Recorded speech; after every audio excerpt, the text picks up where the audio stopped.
지지 않는 나라입니다. 지구상의 4분의 1의 나라를 식민지로 만들었습니다. 제국 가운데 제일 큰 제국이 영국이고 식민지 가운데 가장 작은 나라, 그런 나라가 조선입니다.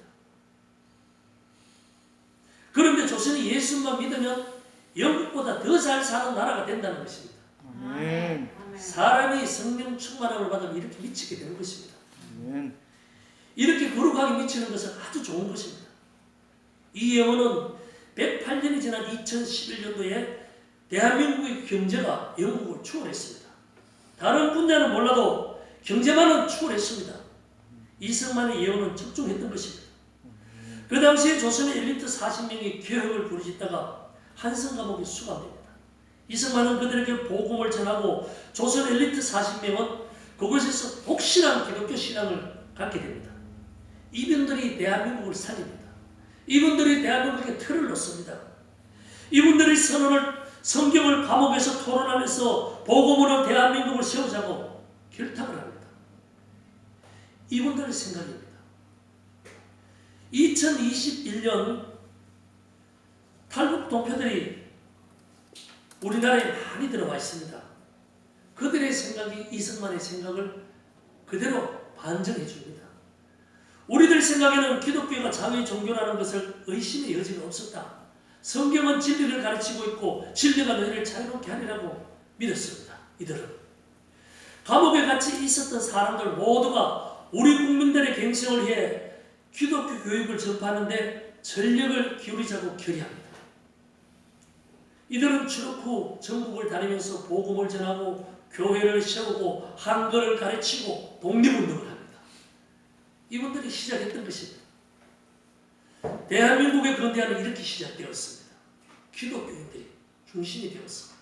그래서 기독교의 국민입니다. 대한민국은 기독교하고 뗄 수 없는 나라입니다. 그 당시에 세계적으로 공산주의자들이 독립운동을 주도합니다. 소련의 공산당이 전 세계의 식민지 독립투사들에게 독립자금과 무기를 제공했습니다. 소련 공산당의 지금 자금이 60만 불이 우리 대한민국의 임시정부에도 지원되었습니다. 나중에 상해 임시정부가 중국의 재정적 지원을 조금 받았는데 1920년, 30년도에는 우리나라 임시정부에 재정적 지원을 한 나라는 소련밖에 없었습니다. 베트남의 경우도 마찬가지입니다. 베트남의 독립투사 호치민도 인간으로 볼 때는 본받을 점이 많은 분입니다. 그러나 그분은 공산주의자입니다. 월남이 공산화되면서 수백만 명이 학살을 당하는 끔찍한 비극을 겪습니다. 틀을 어떻게 닦느냐에 따라서 체제를 어떻게 만들어가느냐에 따라서 열매가 확연히 달라지는 것입니다. 아멘. 중공의 모택동, 등소평등 모두 공산주의자들입니다. 어느 나라를 막론하고 공산주의자들이 독립운동을 합니다. 임시정부, 망명정부는 공산주의자들이 거의 다 세계적으로 세웠습니다. 그러나 대한민국은 그렇지 않았습니다. 기독교인들이 임시정부를 세우고 독립운동에 쭉쭉 세력들이 됩니다. 오늘날 거짓말, 문재영이가 말하는 그것들은 뒤에 가설이 됩니다. 아무것도 할 수 없었습니다. 한번 생각해 보십시오. 저 일본에서는 군함을 만들고 비행기가 날아다니면서 전쟁을 치르는데 죽창 들고 무슨 전쟁을 치러서 승리를 한단 말입니까? 웃기는 이야기죠. 이승만의 전도를 받은 한성 감옥의 40명은 홀수 기독교인이 되어서 독립운동을 주도합니다. 이분들은 성경 말씀을 외우고 말씀을 따라서 살았기 때문에 공산주의 사상은 악마의 이데올로기라는 것을 분별할 수 있었습니다. 1917년 소련에서 공산주의 혁명이 일어납니다. 전 세계가 열광을 합니다.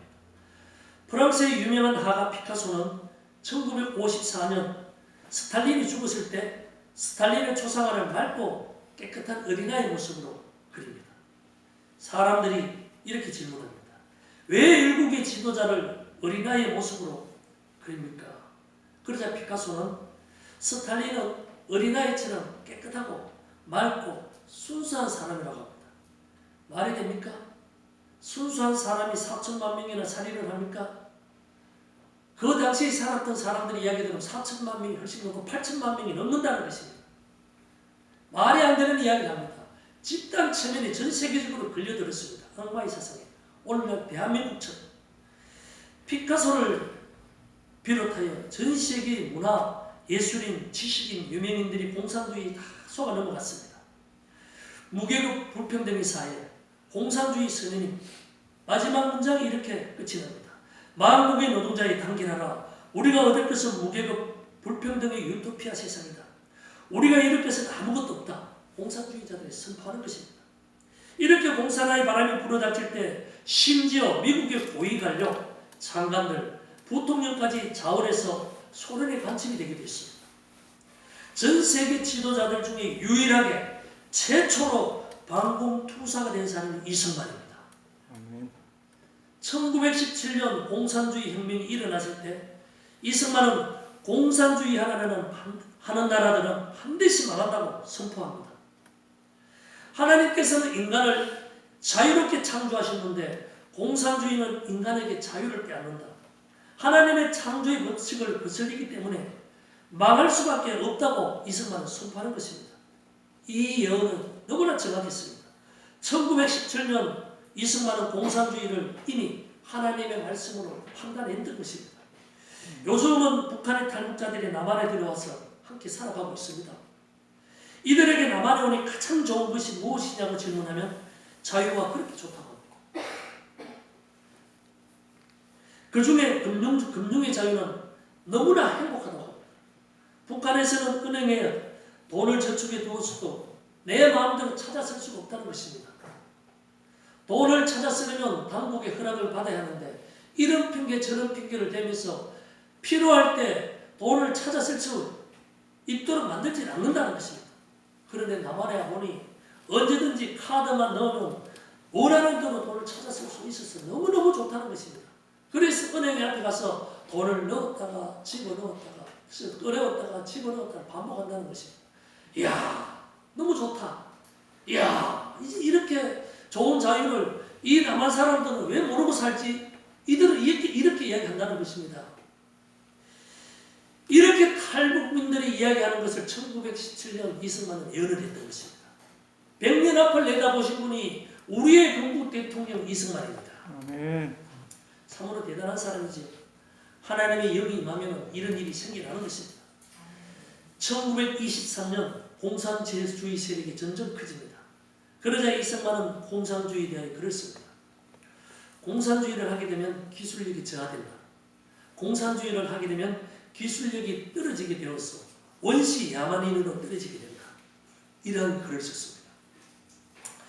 이 말씀이 얼마나 정확합니까? 지금 북한이 원시 야만인 사회가 되었습니다. 전쟁을 하지 않는 태평 시대에 백성이 450만 명이나 굶어서 죽어나가는 사회가 되었습니다. 인류 역사상 이러한 사회는 없었습니다. 자원의 풍성이 흘러넘칩니다. 남한하고 북한하고 비교해 보십시오.